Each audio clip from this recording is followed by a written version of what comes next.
bumawi, di ba? Yes. Si Joshua Garcia kay Julia Barreto sa pagpapaunlak sa mga mall tour at pa-black screening ng mga panay sa Unhappy For You movie nila kahit 3 weeks na ang nakakaraan at nasa 353 million na ang kinita nito. Siyempre, present po ang inyong mga kamarisol, Romel Placente at inyong lingkod. Sa black screening po yan ng Tropang Joshua na naganap kahapon, di ba, sa isang mall na malapit dito. Ayan, panoorin po natin ang mensahe ng Josh Lia. Good evening. Salamat ulit sa inyong pa-vlog screening for Josh. Dahil damay-damay kami dyan. Thank you sa support na binibigay niyo sa pelikula. At kahit kami fans ni Josh sa pelikulang to. So, any words? And Mr. Joshua Garcia! Yes! Everyone, thank you sa lahat ng pumunta at nag-green ng oras tonight. And enjoy the movie. Thank you. Thank you, Tropang Joshua, sa lahat ng pa-block screening. Maraming salamat. Ayan, Tropang Joshua po. Sila po yung nakakatuwa. Di ba, ng Unhappy For You. Yes, ang nakakatuwa lang sa kanilang dalawa, di ba, nung nakita nila tayong dalawa, di ba? Parang, alam mo na, natatouch po kami sa mga artistang gano'n na nare-recognize nila yung mga press people, di ba? Kasi yung mga fans talagang ina-acknowledge din nila, ina-appreciate nila.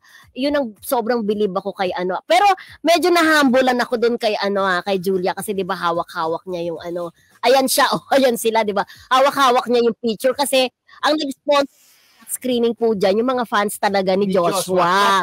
Tropang Joshua. Sa pamumuno ng ating kaibigan si Chams Gonzales. Yes, Mek Gonzales. At syempre sa ating kaibigan na si nandyan din, si Tita Long Gumatay, di ba?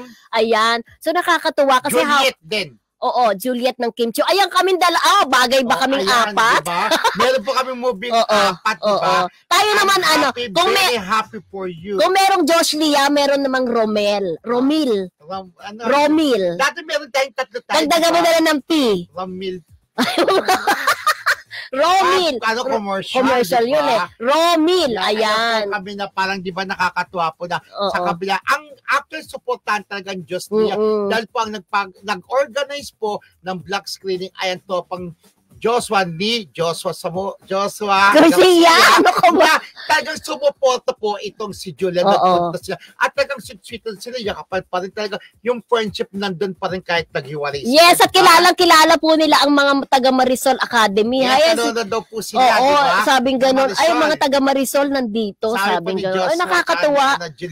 Nakakatuwa na marami nang nakakaalam ng ating show, di ba? Yes, congratulations po sa Team Joshua. Sa pag-organize po ng black screening ng Unhappy For You na kahit na mag-almost 1 month na patuloy pa rin pong pinipilahan. Sabi ni Julia, di ba, hawak-hawak niya yung picture ni Joshua, di ba? Sabi niya, salamat kay kay Joshua. Yung parang binibigay niya yung credit kay Joshua, damay lang naman kami dito. Parang sabi ni Julia ang ganun, di ba? Kasi di naman siya di ba? Oo. Pero hindi rin naman natin ine-expect na mag-support si Julia. Akala natin ang darating lang talaga si Joshua. Kasi after that, may pa-black screening naman po ang mga fans ni Aljon Mendoza. Napupuntahan din nila. That day, parang 4 to 5 ang pupuntahan nilang black screening di ba? Parang hanggang ngayon may mga ganung black screening kahit matagal nang na-showing yung pelikulang yun. Oo. At kami rin po, supportahan nyo ang aming black screening para sa My Love Will Make You Disappear. Kami naman po from Marisol Academy at Academy.